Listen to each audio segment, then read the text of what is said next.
Holy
Hare Krishna, Hare Krishna, Hare Krishna.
বাবাজির তিরোধান দিবসে আপনাদের সমক্ষে অধম আমরা কয়েকজন শ্রীমদ্ ভাগবতের কিছু কথা আলোচনা করব। শ্রীমদ্ ভাগবত আলোচনা খুব কম সময়ের মধ্যে হওয়া সম্ভব নয়।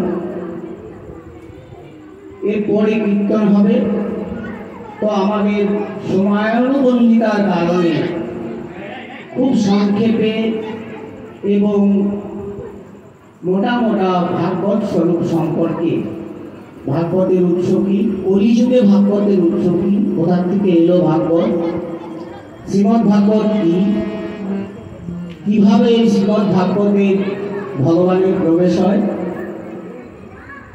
ভক্তি কি, কেমন করে ভক্তি করা উচিত, এতগুলোই আলোচনা করব। তারপর যদি সুযোগ হয়, যদি সময় থাকে, তাহলে কোনো লীলার মধ্যে প্রবেশ করতে পারব, না হলে হয়তো সম্ভব হবে না। যাই হোক,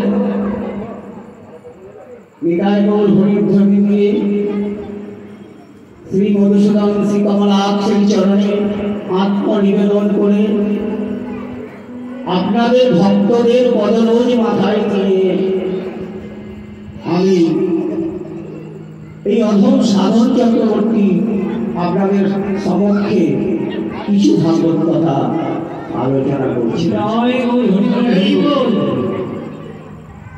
সবাই সমস্ত করণে আশীর্বাদ করবেন, যেন ভগবত কথা গাইতে পারি, সারা জীবন যেন গেয়ে যেতে পারি। প্রার্থনা করি শ্রী মধুসূদনের কাছে, শ্রী শ্যামরায়ের কাছে, ভগবান শ্রীকৃষ্ণের কাছে, তারই লীলা কথা তিনি যেন আমার কণ্ঠ দিয়ে শোনেন এবং কৃত হন।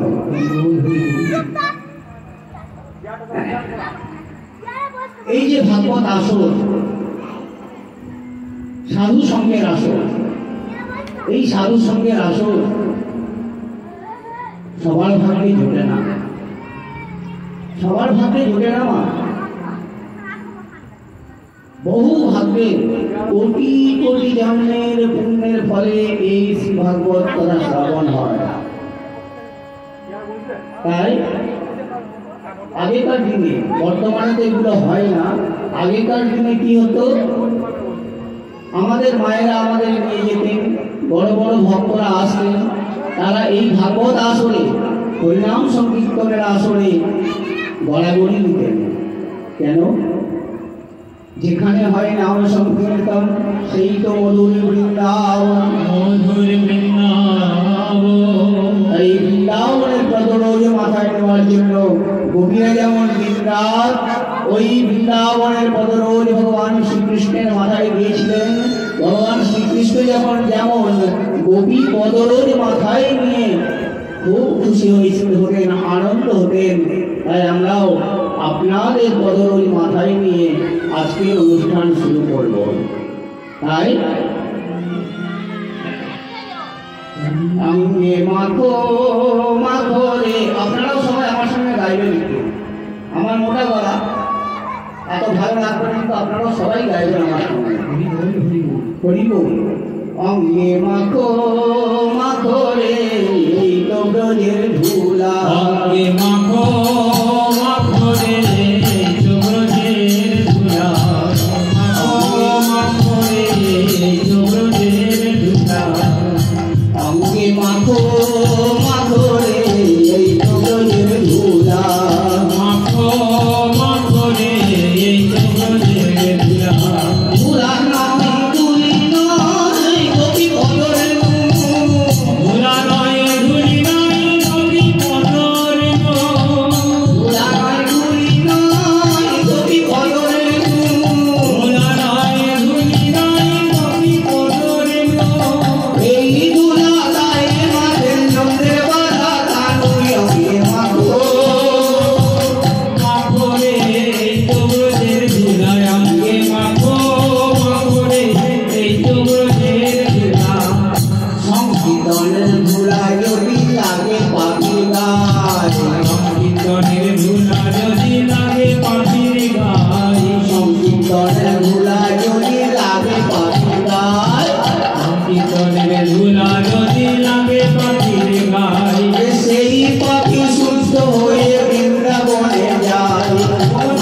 মতি শুদ্ধ হয়ে নামে আমাকে মাখো মাখো রে চন্দ্রের ধুলা মাখো মাখো রে চন্দ্রের ধুলা সংকীর্তনের ধুলা যদি পড়ে গঙ্গার জলে সংকীর্তনের ধুলা যদি পড়ে গঙ্গার জলে সংকীর্তনের ধুলা যদি পড়ে গঙ্গার জলে সংকীর্তনের ধুলা যদি পড়ে গঙ্গার জলে গঙ্গা দেবী বাহু হরি হরি হরি বলে গঙ্গা দেবী বাহু হরি হরি বলে আমাকে মাখো মাখো রে চন্দ্রের ধুলা মাখো মাখো রে চন্দ্রের ধুলা আমাকে মাখো মাখো রে চন্দ্রের ধুলা হরি বল শ্রী গোপী পদের মাথায় নিয়ে হরি বল শুরু করছি ওম নমঃ ভগবতে বাসুদেবায় ওম নমঃ ভগবতে বাসুদেবায় ওম নমঃ ভগবতে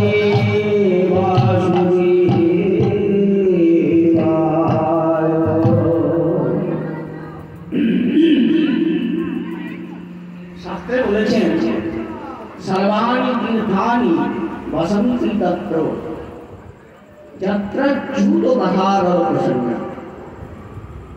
সমস্ত তীর্থ সমস্ত দেবতা সমস্ত কিন্নর কিন্নরী যারাই আছেন যক্ষ রক্ষ রাক্ষসা পণ্যকা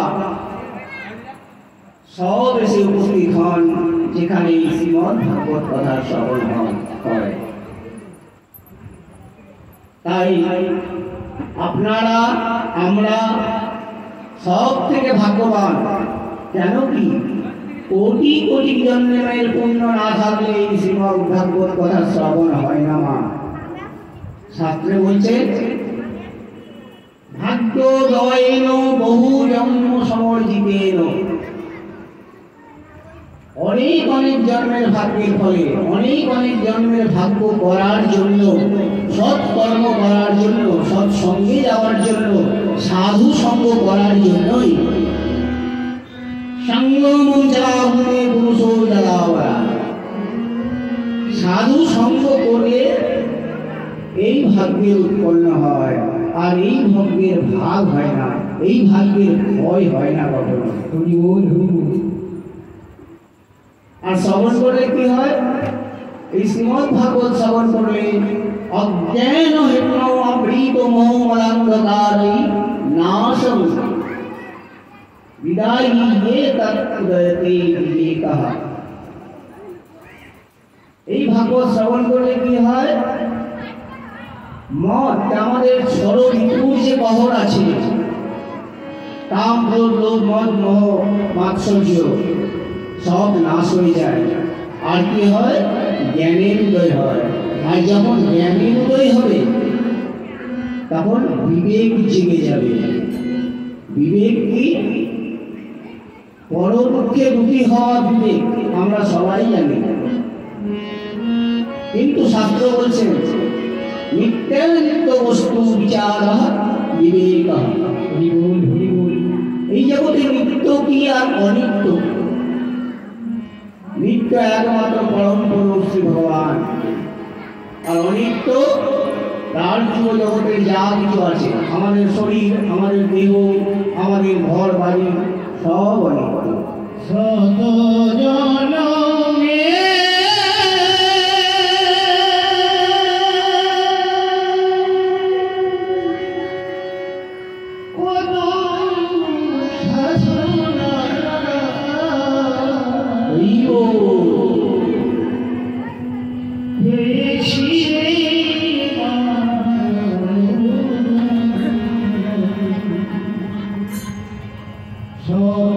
জনমে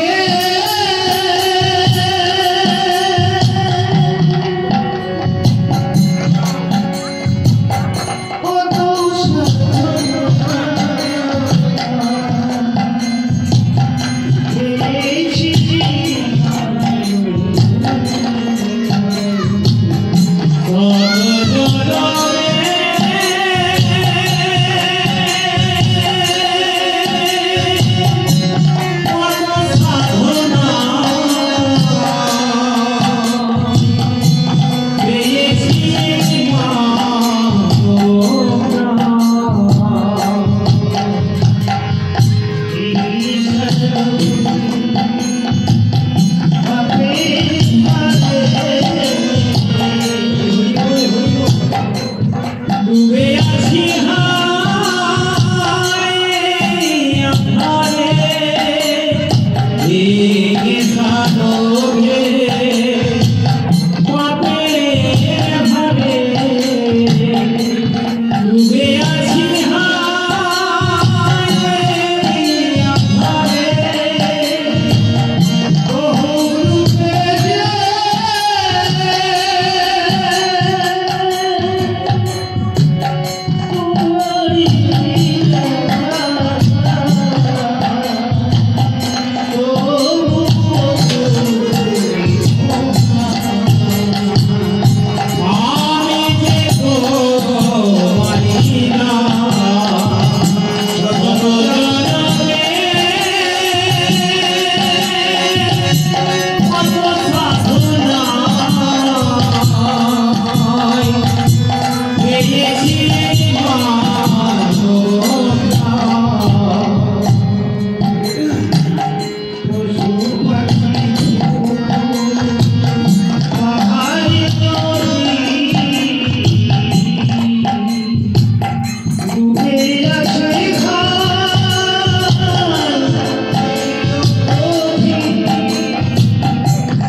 তাই শাস্ত্রে বলেছে, ওরে মন কি লাগি আইনি হবে, এমন মানব জন্মে হরি না বুঝিবি সেগুলি মানুষও হবে। এত সুন্দর দুর্লভ মানুষ যেমন সুলভ মানব জন্ম পেয়ে হরির সাধনা করা অবশ্যই কর্তব্য। এই যে বললাম সমস্ত তীর্থক্ষেত্র সমস্ত দেবতা বৃন্দ এক জায়গায় এসে যায়। ভগবান শ্রী সুখদেব যখন রাজা পরীক্ষিতকে তার 7 দিনের জীবনের জন্য সপ্তাহযোগ্য ভাগবত যজ্ঞ আয়োজন করেছিলেন, শুনিয়েছিলেন, এই ভাগবত শোনার জন্য দেবতারা সেখানে উপস্থিত হয়েছিলেন। দেবরাজ ইন্দ্র তার অমৃতের কলসি নিয়ে সেখানে উপস্থিত হন। আর সুখদেব মহারাজকে বলেন, হে সুখদেব মহারাজ, আপনি অমৃত রাজা পরীক্ষিতকে